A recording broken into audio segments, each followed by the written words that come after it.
Ketemu lagi di sini, kita masih dalam seputaran Hino 500-260 JD, terutama masih di komponen engine. Nah, di sini kita akan spesifik membahas fuel system dan komponennya.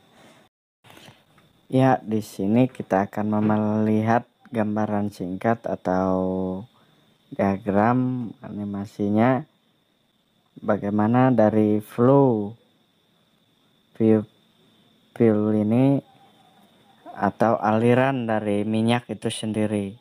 Kita urai singkat kali ini. Di sini sebagai penampung atau wadah dari fuel atau minyak itu sendiri ada dinamakan fuel tank di sini atau tempatnya. Dari fuel tank ini sebetulnya sebelum ke water separator, di sini ada di dalam tangki ini sendiri, yaitu namanya filter juga atau strainer di ujung pipe atau pipanya. Jadi dari tangki ini kita lanjut mengarah ke water separator. Jadi fuel itu akan mengalir ke arah water separator. Nah, kemudian dari water separator itu sendiri dia akan menuju ke primary filter. Dari primary filter ini dia akan terus dan melanjutkan menuju ke namanya feed pump. Kenapa minyak ini bisa mengalir? Yaitu di sini ada komponen feed pump. Feed pump ini yang berfungsi sebagai mengisap. Jadi ketika engine itu running, maka secara otomatis injeksi ini akan berputar, dan di dalam injeksi ini ada juga nanti seperti camshaft. Jadi di dalam itu atau crankshaft dari injeksi ini yang membentuk putaran sehingga feed pump ini bisa terpompa dengan tersendirinya. Jadi kalau teman-teman manual ingin mengalirkan minyak ini sendiri, kita bisa menggunakan yang namanya feed pump. Jadi dari feed pump ini sendiri kita lanjut. Dari feed pump, fuel akan menuju ke fuel filter.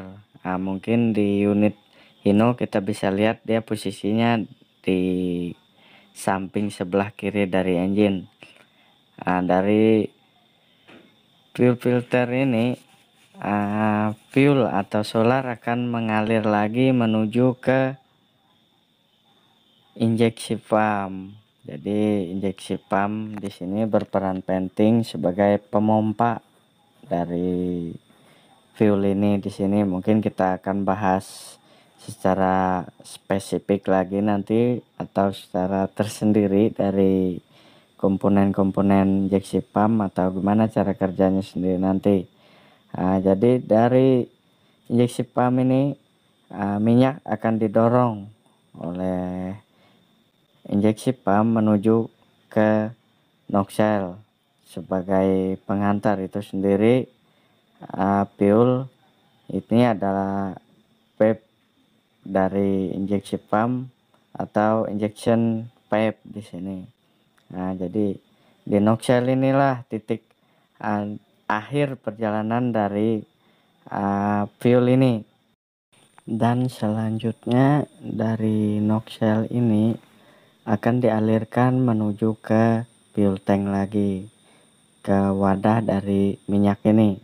Di sini kita bisa lihat ada bentuk dari pipe atau pipa return ini. Dia paralel atau dicabangkan lagi ke injeksi.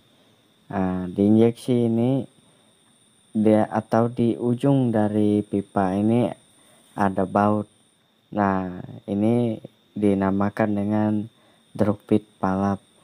Komponen drop feed valve ini cara kerjanya, minyak yang berlebihan dari injeksi pump bisa disuplaikan atau dibuang melalui drop feed valve ini sehingga menuju ke tangki juga, mengarahkan.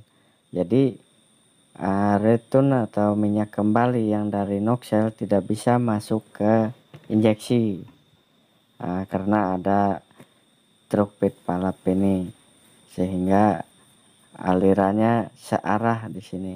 Jadi dikontrol oleh valve ini. Sebelum lanjut, teman-teman bisa subscribe channel ini.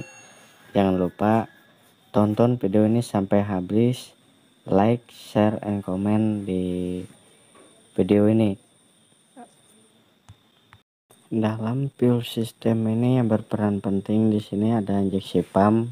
Nah, di sini kita akan lihat di komponen injeksi pump, yaitu tadi adalah dari fuel feed pumpnya.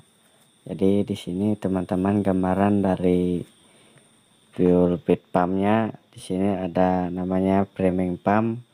Di sini ada feed pumpnya, komponen dari feed pump itu sendiri. Di feed pump ini sendiri terbagi dari beberapa komponen penyegar. Di sini kita coba spek melihat ada strainer atau filter rokok yang tersimpan di dalam baut. Mungkin di sini gambarannya kita bisa lihat. Di sini posisi dari filter ini atau filter rokok ini tersimpan di dalam baut. Mungkin teman-teman kurang tahu atau tidak pernah memperhatikan ini. Mudah-mudahan ini bisa menambah wawasan kita. Jadi kita bisa melepas dari pipa inlet fuel ini. Di situ ada baut yang bisa kita lepas, dan filter ini bisa dicabut sesuai berlawanan harum jam untuk melepasnya. Dia mempunyai thread, jadi bisa dibersihkan atau disemprot di sini. Di sini kenapa saya tekan di sini, karena berperan penting juga. Walaupun filter-filter atau fuel yang sudah kita lakukan secara berkala untuk pergantiannya, kalau filter ini tidak dibersihkan secara berkala, mungkin engine akan bermasalah juga. Jadi sangat penting juga pengecekan berkala untuk strainer atau filter ini. Selanjutnya kita akan mengulas sedikit atau membahas sedikit bahasan, yaitu di nozzle.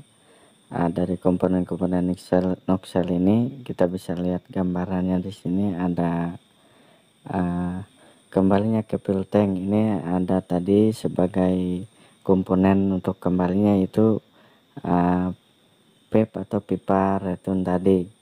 Jadi di sini bisa kita lihat juga dari pompa injeksi atau output dari injeksi masuk ke bagian ini dari nozzle ini, dan di bagian dalam itu ada pre-lap. Lap berarti bisa berfungsi naik dan turunnya nanti untuk kembali yang di press oleh spring di komponen bagian dalam. Mungkin video lanjut juga kita bisa bahas bagaimana sih cara kerja nozzle di sini. Di sini dia mempunyai 6 lubang untuk nozzle ini, itu bisa kita lihat di bagian bawah. Dari masing-masing lubang itu ada suhunya masing-masing, yaitu 60 derajat, 60 derajat, 60 derajat, dan 60 derajat. Jadi setiap lubang mempunyai daya semprot atau panasan dari sini 60 derajat masing-masing dari 6 lubang pengemudan atau pengebutan dari nozzle ini sendiri. Dan di sini untuk nozzle sendiri ada tekanan standar tersendiri, yaitu 170 sampai 220 kilogram atau cm².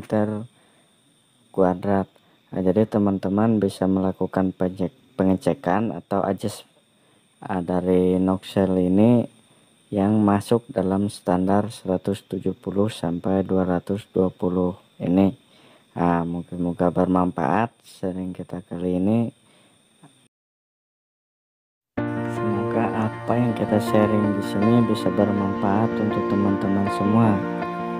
Kita masih ingat kita sebagai seorang mekanik. Jadi di sini terutama saya sendiri, kita akan belajar dan terus belajar mengiringi perkembangan zaman. Semangat untuk mekanik Indonesia.